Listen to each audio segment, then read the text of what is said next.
손흥민 선수가 이끄는 토트넘과 리버풀의 카라바오컵 준결승 1차전이 치러졌습니다. 경기를 앞두고 프리미어리그 순위표를 살펴보면 리버풀은 1위에 자리하고 있었고 토트넘은 12위로 순위차가 상당히 큽니다. 순위만 봐도 두 팀의 전력 차이가 명확하게 드러나는데 최근 5경기 성적을 보면 토트넘은 4경기 중 3경기에서 패배하며 좋지 않은 흐름을 보였고 리버풀은 연승을 이어오다 최근 맨유에게 발목을 잡혔습니다. 이러한 상황을 반영하듯 이번 경기에서 리버풀 승리 배당이 낮아지며 도박사들의 예측도 리버풀의 승리가 유력하다고 보고 있었죠. 그러나 축구는 아무리 예측이 확실해 보여도 변수가 있을 수 있는 법입니다. 그 예로 전날 아스날과 뉴캐슬의 카라바오컵 준결승 1차전에서 상상할 수 없는 결과가 나왔습니다.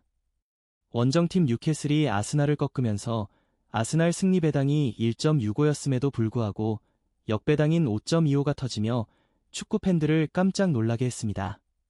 이번 토트넘과 리버풀의 경기도 과연 어떤 전개를 보일지 예상 밖의 결과가 나올 수 있을지 지켜봐야 할 시간입니다. 이번 토트넘과 리버풀의 경기는 정말 예상을 뛰어넘는 이변의 연속이었습니다. 토트넘이 승리할 가능성은 언제나 존재한다는 것을 다시 한번 입증한 경기였죠. 특히 손흥민 선수는 이번 경기를 앞두고 토트넘과의 계약이 2026년 6월까지 연장되면서 그 어느 때보다 높은 사기를 보였고 팬들의 기대감을 한껏 끌어올렸습니다. 토트넘의 홈경기였던 만큼 팬들은 손흥민의 활약을 기대할 수밖에 없었습니다. 이번 경기에 대한 큰 기대와 함께 토트넘의 라인업이 공개되었고 놀라운 소식이 들려왔습니다.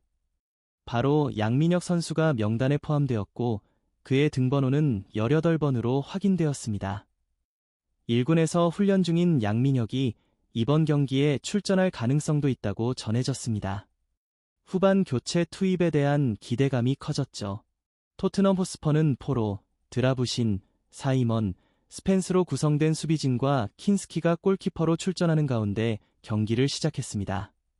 미드필드는 베리발, 비수마, 벤탄크루가 맡았으며 공격은 쿨루셉스키, 솔랑키, 손흥민이 이끌었습니다.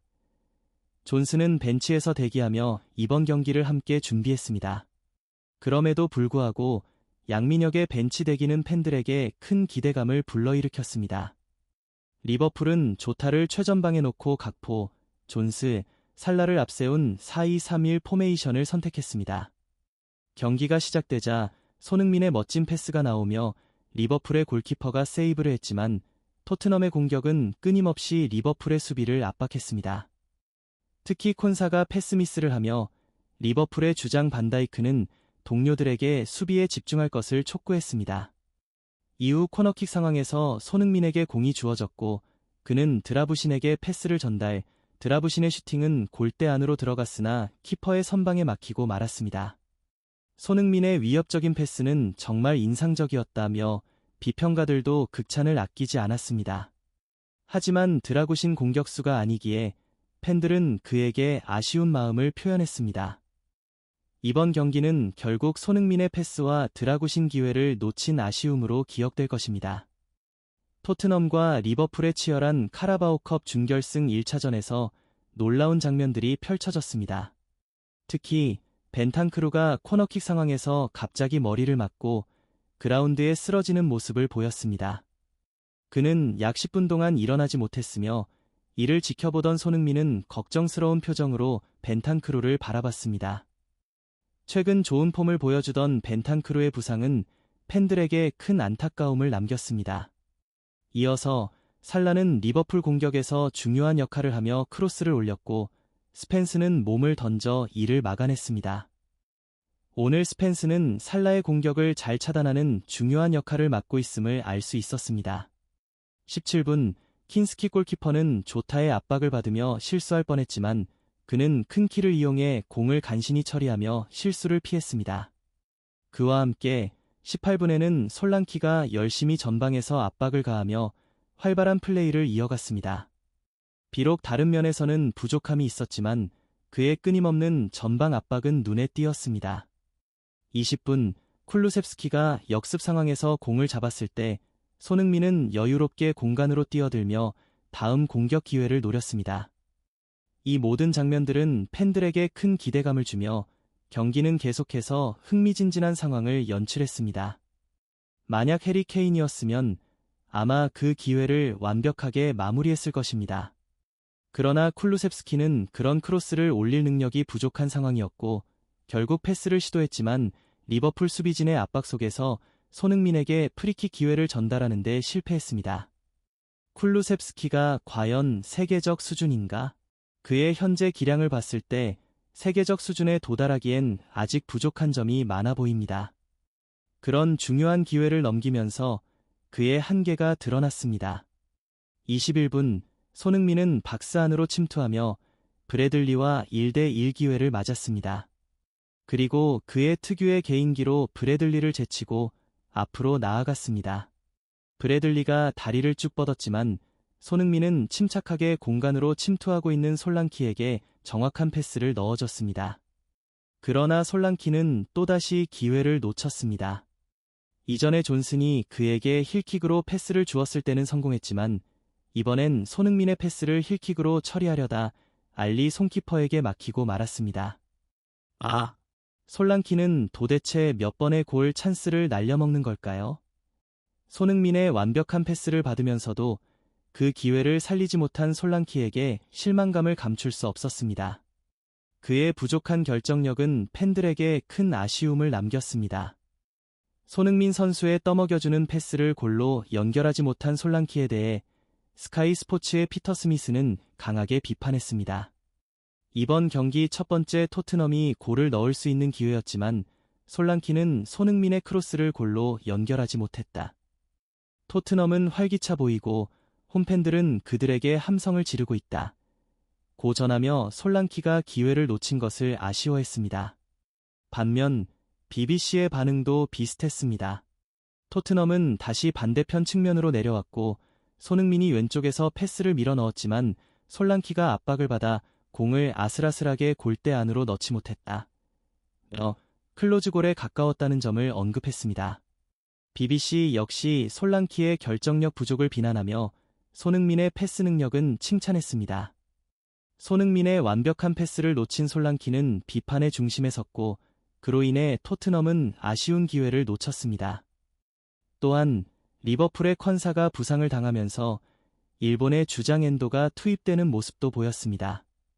경기 중 31분까지의 통계를 보면 두 팀의 경쟁은 팽팽하게 진행되었습니다.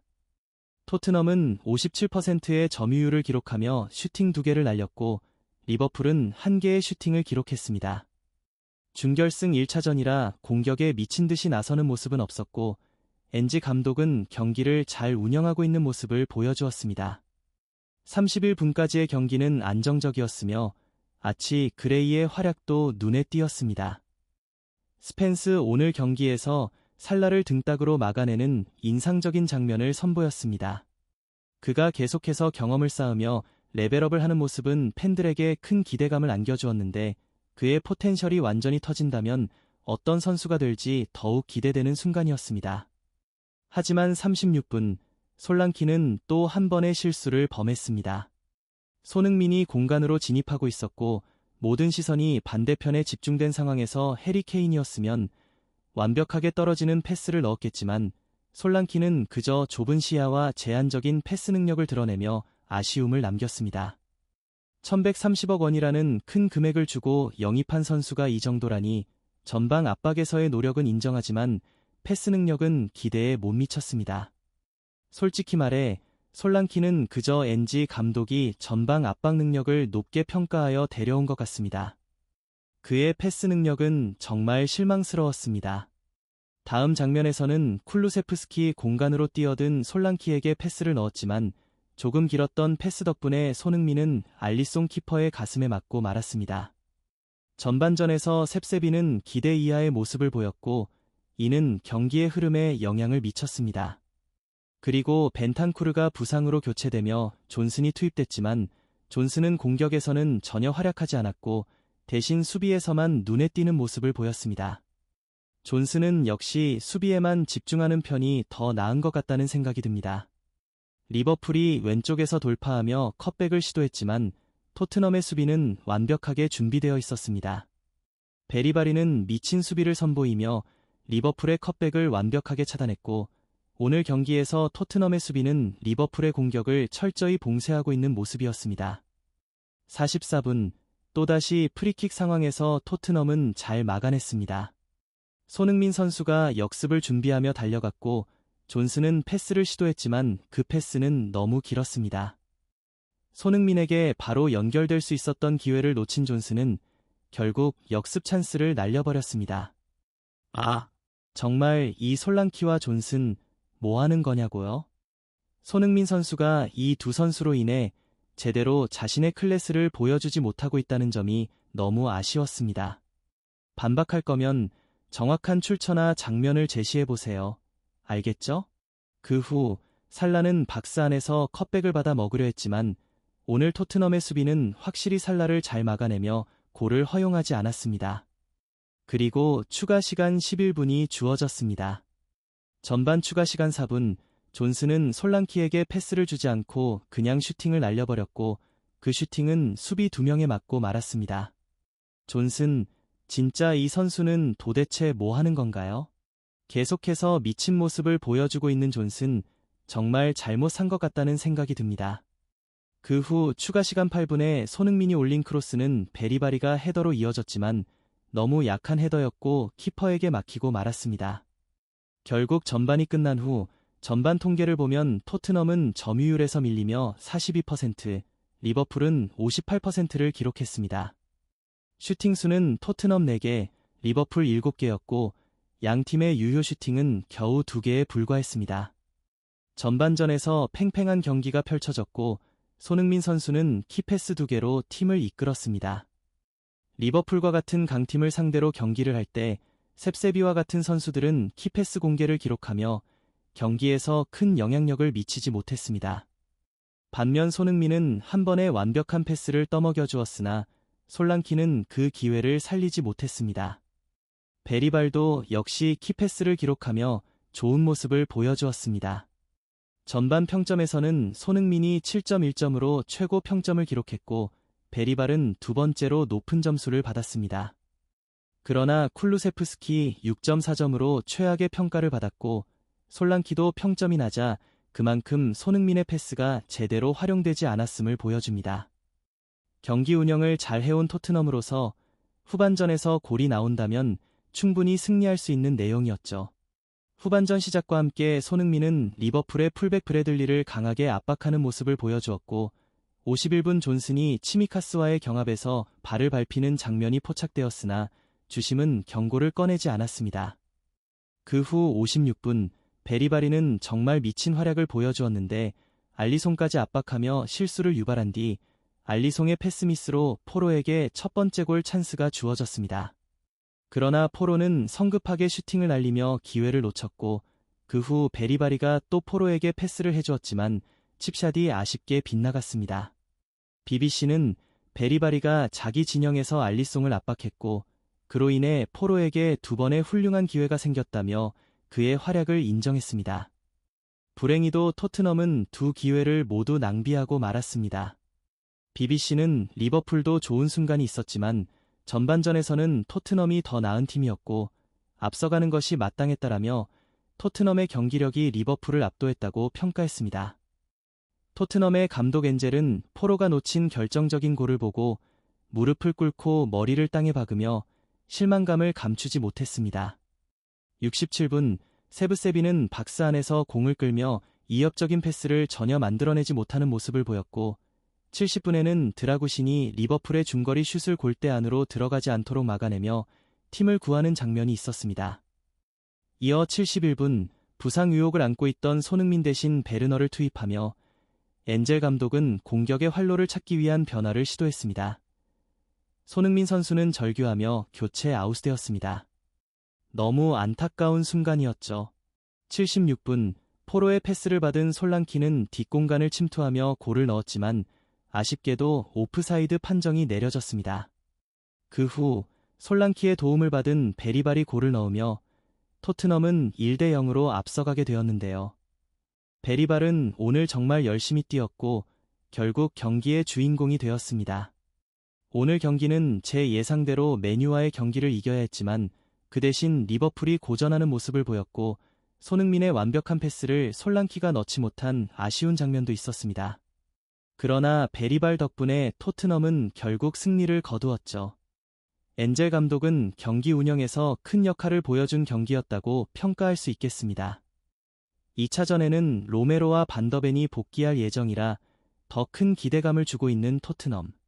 우승을 기원하며 영상 마치겠습니다. 여러분, 영상 놓치지 않도록 알림 설정 꼭 부탁드리고 구독과 좋아요, 댓글은 큰 힘이 됩니다. 감사합니다.